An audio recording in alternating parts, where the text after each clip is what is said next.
creating that record, I like what did you learn from being around Russell Simmons at the time? Because you guys came in there around the time where Def Jam was going through a heavy transition, and they were kind of going through a slump, and you guys was basically like the West Coast representation. Like, how did they treat y'all over there? Russell Simmons treated us like, family, man. I'm going to say Russell did. You know what I mean? I ain't got nothing bad to say about the way Russell treated us. And, a couple of other people that worked at Def Jam was cool with us. When I sat down with Leor Cohen, he was cool. Leor never did nothing that I would say was fucked up to me directly. I think there were people within Def Jam that probably didn't fuck with us. You know what I'm saying? So, there was that. And, I mean, of course, historically, a lot of people have the opinion that Def Jam didn't really vibe well with the West Coast artists in general. And, that could be a thing. Because during our time there, we came in and then all of a sudden, other people came. Domino came. Warren G came. And Warren G brought the Twins and Boss came. I mean, there were several people that came, and I think all of us did pretty good as far as record sales at the time. I know we were one of the better selling groups at that time. We don't get no credit for selling no hella units at the time. Warren G outsold everybody. And then Domino was going platinum. Our shit went gold.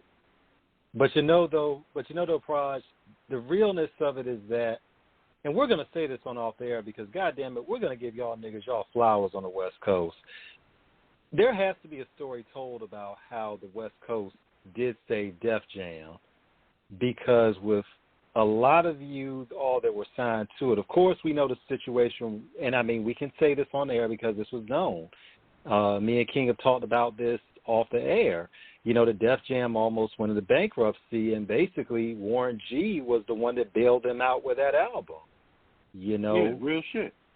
He bailed them out. And I think they put emphasis on that. You know what I mean? They put emphasis on that, but I think Warren G definitely saved their ass, and then he had an assist by a few other groups. You know what I mean? Warren G was the main one, though. But there were other groups over there that was doing things, that helped assist that situation. That's all. But all of you collectively, Dove Shack, Twins, Warren G, Boss, South Central Cartel, J.O. Felony would come later on as well. You all really, really, really brought a dimension, because people got to understand, for those that don't know the history, and I don't think there's anybody that don't know the history of Def Jam, because my thing is you can't call yourself hip-hop if you don't know nothing about the history of it.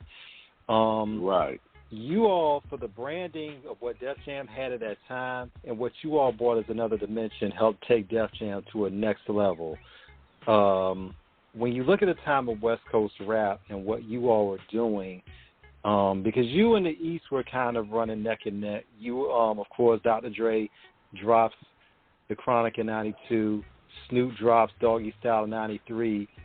It blows the doors off the hinges. But then this group called Staten Island with these 9 rapping ass niggas called Wu-Tang Clan come out and drop their album, in 93. Right. And then Nas dropped Stillmatic in 94. You all dropped your album in 94. Nas dropped his, I think, April 21st, 1994. You all dropped y'all's May 10th, 1994. I mean, OC dropped his the same year. I mean, it's just like, from y'all time in terms of watching it, and we haven't even got to Biggie yet, who dropped his in late 94.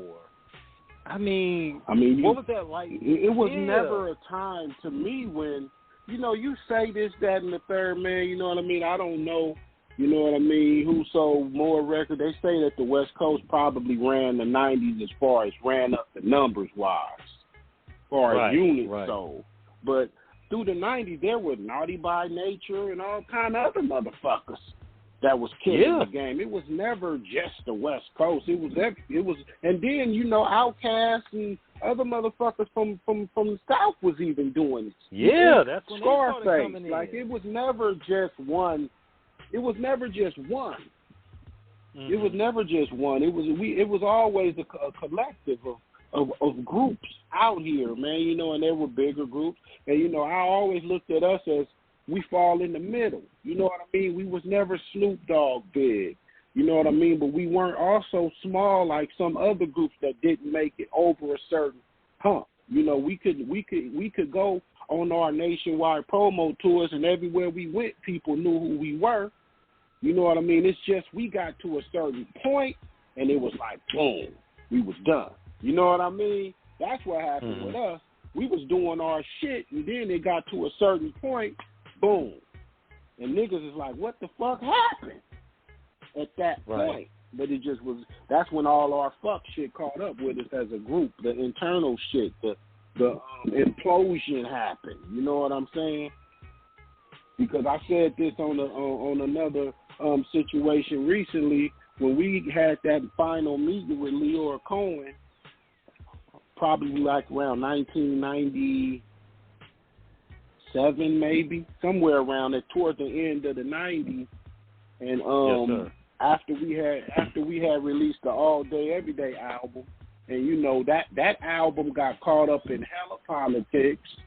That was the album. With Havoc the Mouthpiece wasn't in the group no more, because Russell was like, nah, pretty much like, nah, he can't be, he can't be on the shit.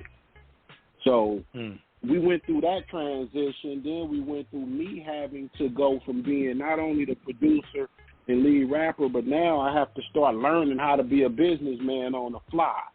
I didn't know shit about it, man. I didn't know shit about it. I wasn't the person when we got our deal with Def Jam. One person went to New York, Havoc the Mouthpiece. Nobody else. I didn't go to New York till later. You know what I'm saying? Mm-hmm. But when we got our deal, so the person who went to New York and went to Def Jam and met all of the people in Def Jam that was going to be making the wheels turn for the SEC was Havoc the Mouthpiece. He knew when something didn't go down the way it was supposed to. He knew exactly who to get on the phone and call. Man, blah, blah, blah, blah, blah. This ain't happening. We need this to go. You know what I mean? But, so when I say Russell gave us love, we could always call Russell. I had a personal relationship as far as me and Russell all the time on the phone talking. You know what I mean? So I could always be like, Russ, we need this, man, and he'll make sure that we got it. So Russ looked out, bro, for like a motherfucker. But when we had our final meeting with Leora, he came to tell us, look, man, we want y'all to do a new album. He came in to give us another album. So we technically could have done another Def Jam album after All Day Everyday if we were smarter than we were. We just was some street niggas that was mad. So when he came in there, when we went to that meeting and he gave us the opportunity to get a new budget to go do the next album, we were so mad and so frustrated that we just told him, nah, man, just let us go. We rather y'all just let us go. You know what I'm saying? And he was like, you sure? He was, because he knew better. We didn't know no better. He knew better. So he was like, are you sure that's what you want? And we was mad as hell. So we was like, yeah, man, because we love All Day Everyday. To us, that was one of our best albums. So we in the meeting with you, and you telling us y'all don't really want to push this album right here, which this motherfucker fire. We still got another 2, 3, 4 singles on this fucking record. And you telling me y'all just want us to go back in the studio and just start on a new record? That pretty much is what ended that situation over there, man. But it was a build-up of a lot of shit. But Russell treated us good, man. Russell treated us good. Straight up. No disrespect to Russell Simmons.